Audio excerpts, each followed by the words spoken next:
Hey guys, this is Rick coming at you with Weed to No Basis, the podcast for all things cannabis business related. Are you an entrepreneur? Have something you wanted to create, something you wanted to bring to life in the cannabis industry? Maybe you've always wanted to partake in one of the biggest industries in modern day history.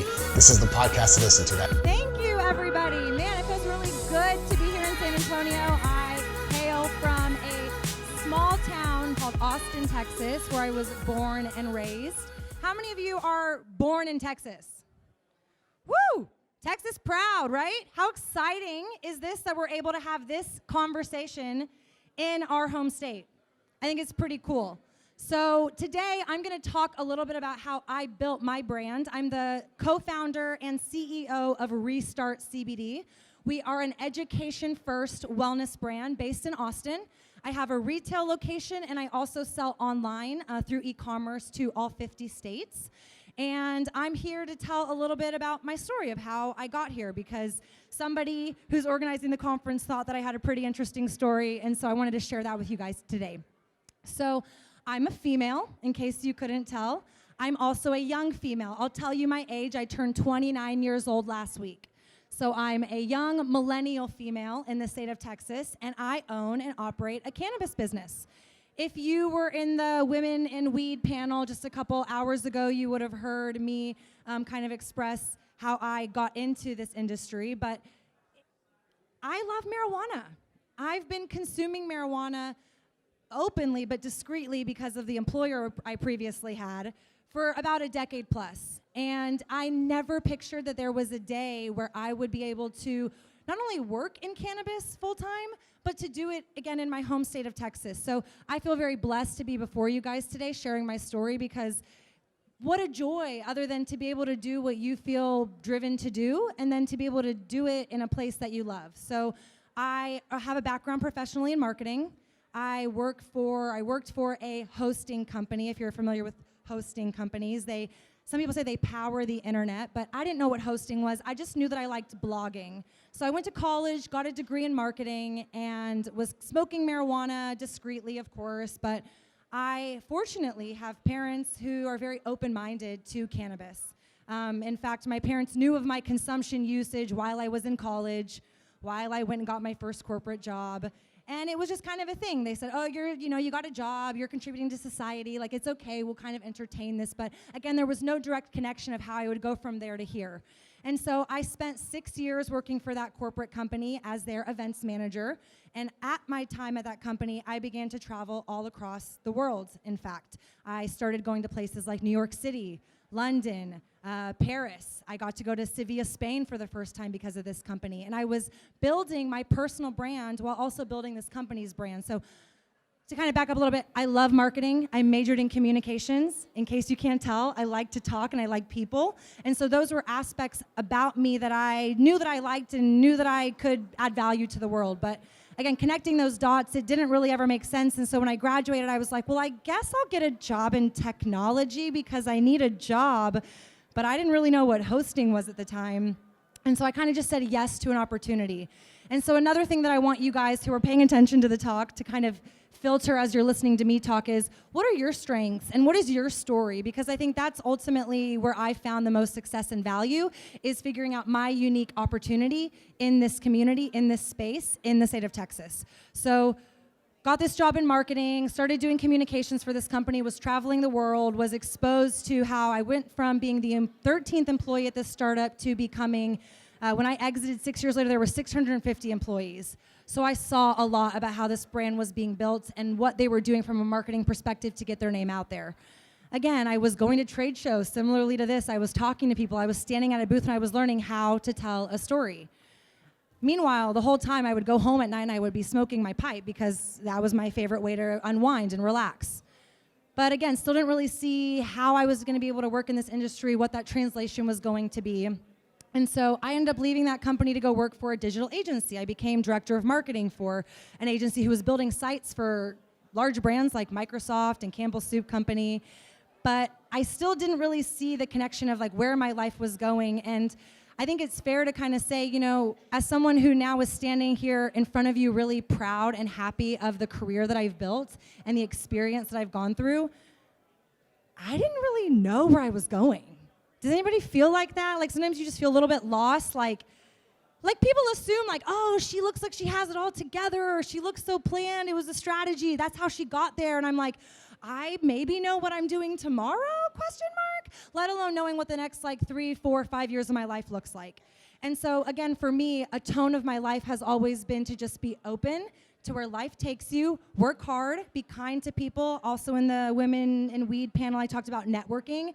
Say hi to everybody here. You never know who they're gonna be, what door they could open to you.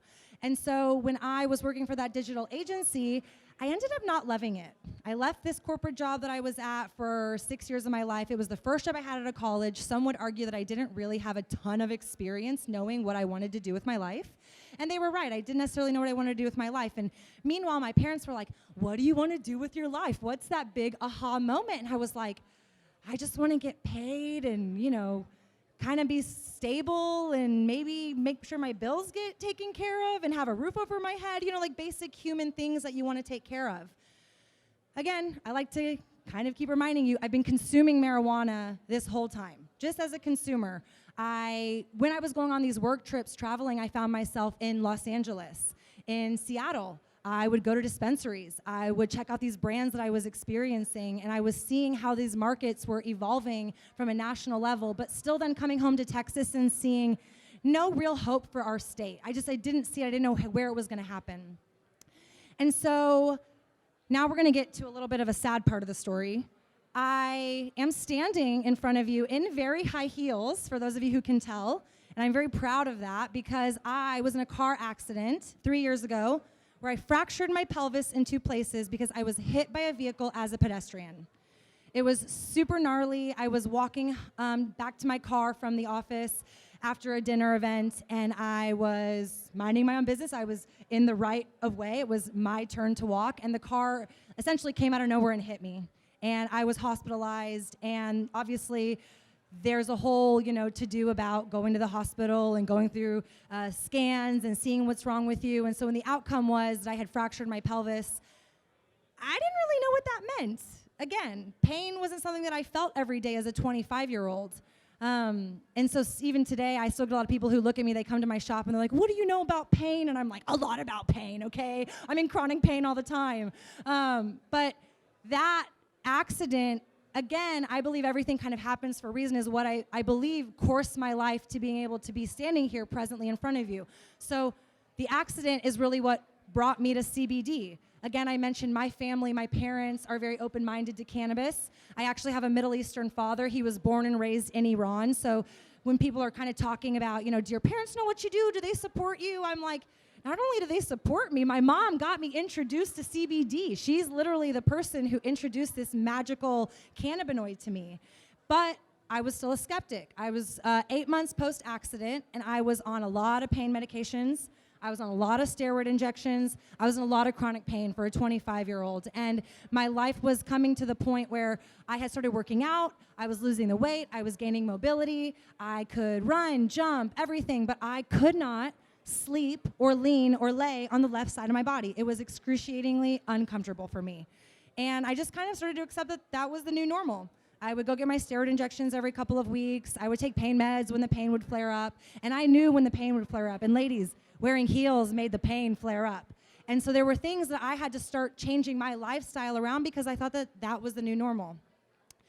My mom, at a point after we were talking to the doctor, kind of figuring out what was the next step, said surgery was an alternative solution to kind of see if that would help mitigate the pain. But if anybody here in the audience has had surgery, sometimes we know surgery doesn't solve the problem, it creates more problems. And because of the family household that I grew up appreciating plant-based medicine, I just don't think we knew enough about what cannabis was, and I still, to be honest, don't think that we as a community and a society know fully the benefits of all the cannabinoids in our endocannabinoid system. But 3.5 years ago, my mom heard that CBD had these anti-inflammatory properties and mentioned it to me. She said, hey, why don't we try CBD as a way, as a remedy to help ease your pain and just see if that can help ease it before we go and actually have the surgery. I Googled it because I didn't know what CBD was. I was like, Mom, what is this acronym? I'm not quite sure. It sounds like something maybe that's in cannabis. And then when I Googled it, of course, it was a cannabinoid. But how many of you actually know what a cannabinoid is? Okay, a cannabinoid is a compound that has properties to it. THCs is psychoactive. CBDs is mainly anti-inflammatory. Some people take these cannabinoids for anti-anxiety, help with pain, help with sleep, help with mood, all these different variations. And I only knew what THC was. I didn't know what these other cannabinoids really were. And so I blindly started taking CBD because of my mom.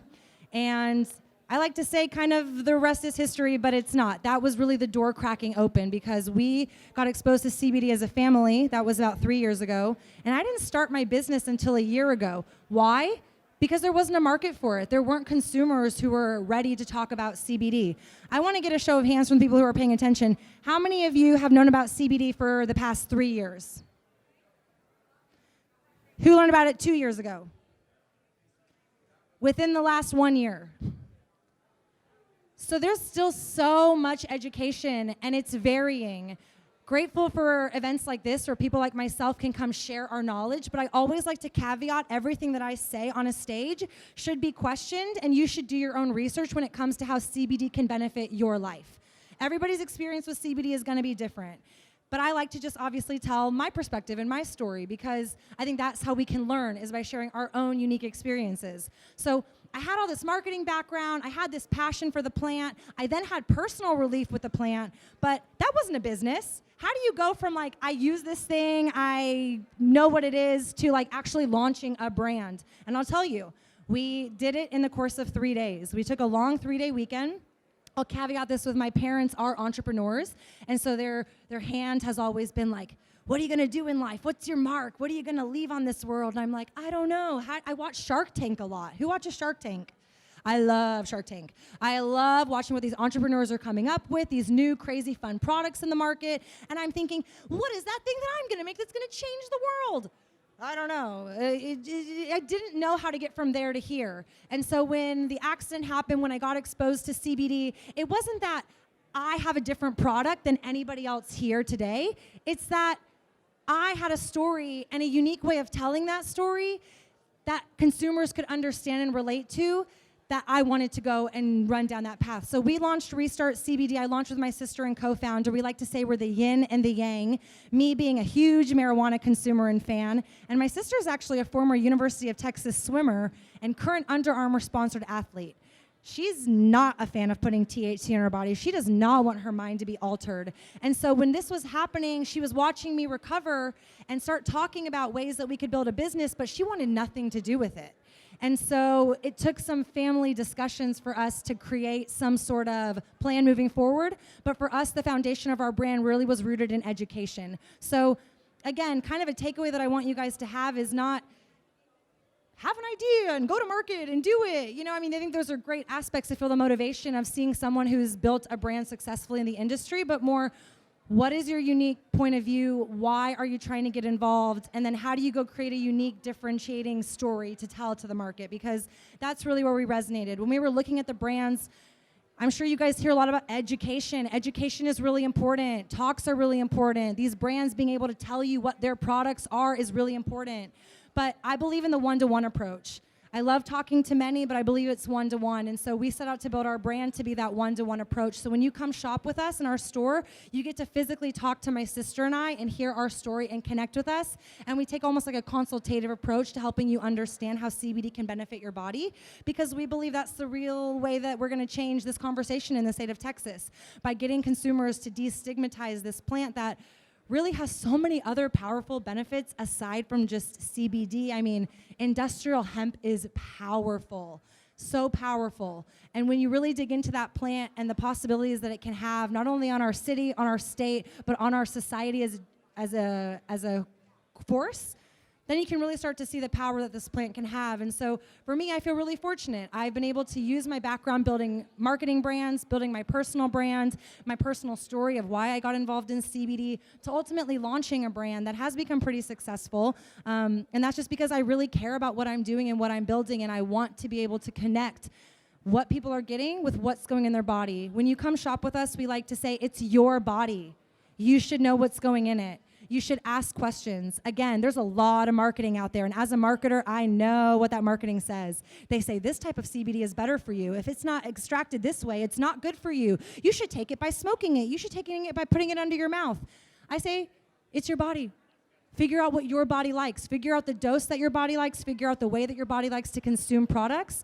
And so those are the fundamentals for how I started to build my brand, was just by putting myself in that consumer perspective. Again, because I had that personal experience of how the plant had changed my life, and then walked myself through how would other consumers want to interact with that. And so in summation, I love that the title is how I'm becoming the Texas Cannabis Queen. I really appreciate that. It's not a role that I take lightly, because I am one of the women who's standing forward in this state saying, this is what a cannabis consumer looks like. This is what plant-based medicine looks like. This is what healing and recovery looks like. And this is also what pain looks like. Pain is universal. Pain doesn't care if you grew up in north side of town, south side of town, how much is in your bank account, what family you came from. Pain is inevitable. I'm sorry, it's going to hit all of us. And figuring out ways to have better relief through plant-based medicine like cannabis is what is really going to ultimately change our planet. So with that, thank you so much for your time. I hope you guys enjoy the rest of the sessions. Again, my name is Shayda Torabi. I am the co-founder of ReStart CBD. We're in Austin, Texas, and online at restartcbd.com. And if you took pictures, feel free to tag at ReStart CBD. And I'm also on Instagram at with Shayda. And thank you guys again. Appreciate it.